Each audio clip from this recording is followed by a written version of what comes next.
This is ROM, the Space Knight. You can imagine he comes from another galaxy with his flashing neutralizer. Activate ROM. You can imagine he has rockets to blast into space and a translator that communicates with lights and sounds. You can even imagine his respirator lets him breathe in any atmosphere.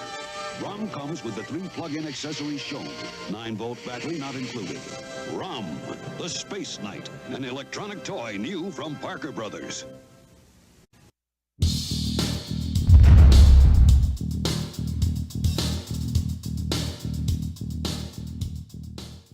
Most of you have probably seen some news about the next Transformers movie, Transformers 5. It officially has a title. It's going to be called Transformers: The Last Night.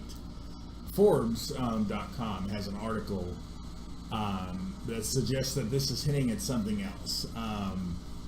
That Optimus is not the last knight, because Optimus has never been referred to as like a knight or something like that. And they somehow draw a conclusion. I mean, I guess there's some basis on this, but they're suggesting that the last knight, that the knight it's referring to is ROM Space Knight. And it's because, much like what Marvel's doing with their Marvel Cinematic Universe, that Hasbro and Paramount are trying to create a unified cinematic universe for Transformers. But among those is ROM Space Knight, and that Hasbro is going to possibly be making a movie of ROM Space Knight. So they hint that the rounded logo and the word knight relates to ROM Space Knight. And ROM is actually here in a couple months going to be returning to comics, being published by IDW, who also publishes like Transformers, as well as I believe GIJOE and other Hasbro properties and everything. So who is ROM and why do I care? Okay, well, let me give you a little backstory. I was first introduced to ROM in an issue of The Incredible Hulk. A Marvel comic.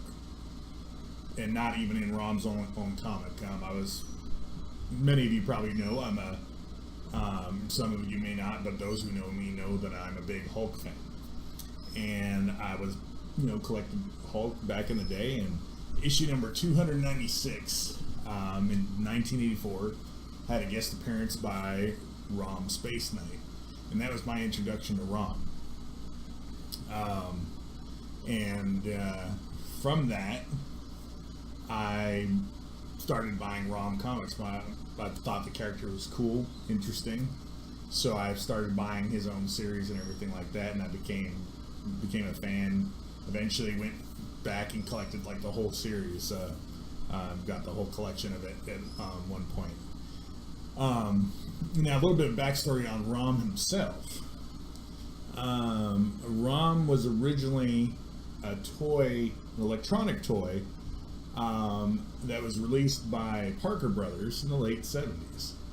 And they licensed the rights to ROM to Marvel to publish comic books. So in the late 70s, I believe 1979, if I'm not mistaken, Marvel started publishing ROM Space Knight comic book, written by Bill Mantlo and Sal Buscema, who were also writing and drawing The Incredible Hulk.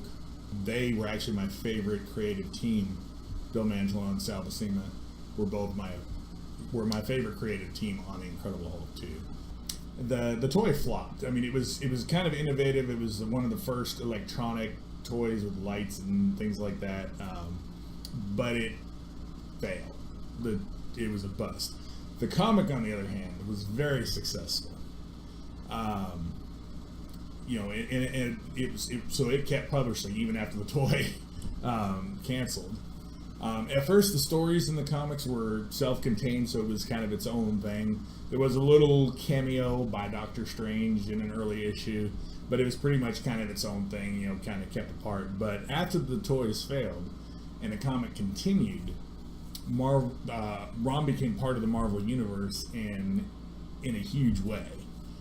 starting with like crossovers from the X-Men like guest appearance in ROM, other characters and stuff starting to appear in ROM, like Power Man and Iron Fist, and like crossovers with other titles and stuff like that. Some of which, some of those titles you can't get reprints of because Marvel doesn't have the right to reprint anything with ROM in it anymore because they don't have the rights anymore. But it almost became like a team-up book, but with an overall arcing story behind the team-up other than just random coincidental meetings and stuff like in, like, say, Marvel Team-Up or whatever. Some important things connected to the Marvel Universe happened. Rogue, one of the X-Men, made one of her earliest appearances while still a villain, one of the few appearances while she was still a villain in ROM. And during a battle with the Brotherhood of Evil Mutants, she tried to, like, take ROM's powers by touching him, but because he's not human, the only part of him that's still human is his soul. She made contact with his soul, and she saw the good inside of him and everything, and she liked what she saw and everything. And ROM himself said that he didn't sense any evil in her, and this was like, you know, a turning point. Not the only turning point, because she also, like, what happened to her in the X-Men itself, but this was connected to her becoming a hero and turning from villainy. And this was back, you know, late 70s, early 80s, and she's been, you know, a hero character ever since. The Dire Wraiths, who were the main enemies of ROM, they were a global threat, and that threat crossed over into other Marvel titles. So, and it came to a point too where eventually the world became aware of the overall threat of the Dire Wraiths and joined with ROM, and it even crossed over, like there were X-Men tie-ins where the X-Men had to fight the Dire Wraiths, the Avengers, in their own titles. Two X-Men and Avengers had to fight the Dire Wraiths, and then it led to like a big event in the ROM series itself where the entire Marvel Universe helped ROM fight and basically remove the threat of the Dire Wraiths from the Earth. So it was huge. And another thing too is when some enemies of the X-Men. I'm not a big expert on the X-Men, but in trying to duplicate ROM's weapon, the Neutralizer, a character that's important to the X-Men lore that X-Men fans would be aware of, Forge, was introduced and brought in using this as a tool. And this tool, this device that they created to mimic the Neutralizer, was designed to remove mutant powers, and it caused Storm to have her powers taken away for, you know, long period of time. She eventually got them back, but she was without them for a while. So that was kind of a big tie-in to the Marvel Universe that ROM had an impact on beyond even his own series and everything. But you know, of course, this leads up to where I first encountered him in the Incredible Hulk. During his ROM's travels and stuff, he encountered the Hulk. The Hulk, Bruce Banner had gained control over the Hulk, and it had actually been a long period of time, not just like an issue or two. It had been like a 2-year period in the comics. And after the returning from the Secret Wars, though, the Savage Hulk was beginning to emerge, and in this particular issue, the Savage Hulk, Bruce Banner basically lost control, and the Savage Hulk reemerged. And ROM attempted to cure him using his Neutralizer, because his Neutralizer had the ability to, like, neutralize radiation and a lot of other kind of things, but he was not able to. And the Hulk ended up attacking him and everything. But the character, that issue introduced me to the character, and I was fascinated and interested enough in the character to check out his own series, which then led to my just loving the whole thing and collecting it all.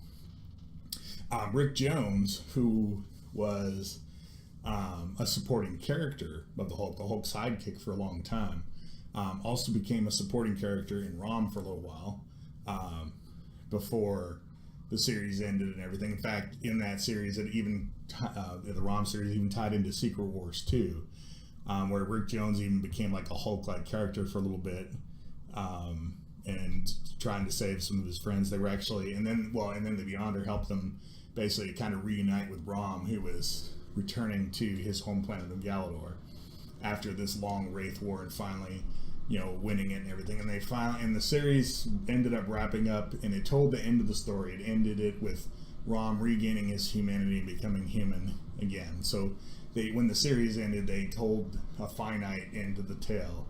So it wasn't just left hanging like who knows what, which was one of the great things about it too, is it wasn't just a cliffhanger ending that never got resolved. We actually got a finite end to the series and everything. Rom even made like a brief cameo later in the Incredible Hulk while Peter David was writing. When Rick Jones got married, he came to the wedding and everything, made a brief cameo appearance. But that's pretty much Rom's existence of Marvel, and the weird thing about him being just tied so tightly into the Marvel Universe while I was there, but now it's like almost forgotten. They've did, I think, a couple Space Knight series after that didn't have Rom in it, but were connected to that whole storyline and everything. But now Rom publication rights have passed on to IDW because they have the rights to Hasbro stuff, and Hasbro acquired the rights to Rom and is including Rom in all this. So they're bringing Rom back, but this is going to be like a reboot of Rom, have nothing to do with the Marvel version, which I guess no longer exists in the Marvel Universe, even though he became like entrenched in the Marvel Universe for a while there. But I am excited still about it because I love the character Rom, so I'm interested in new stories, even if it's not connected to the old stories and everything, and the possibility of a movie that really excites me too. Just an old character like that, one of those characters not hugely known, but that I was really fell in love with when I was a child. Everything and seeing things like that come about is just I'm kind of excited about it. So don't forget to check me out over on Twitch, and follow me over on Twitter. And you can also subscribe to me and get some early access to these videos, plus awesome other benefits over at gamewisp.com/techgladiator. And don't forget to rate, comment, and subscribe. Some beach.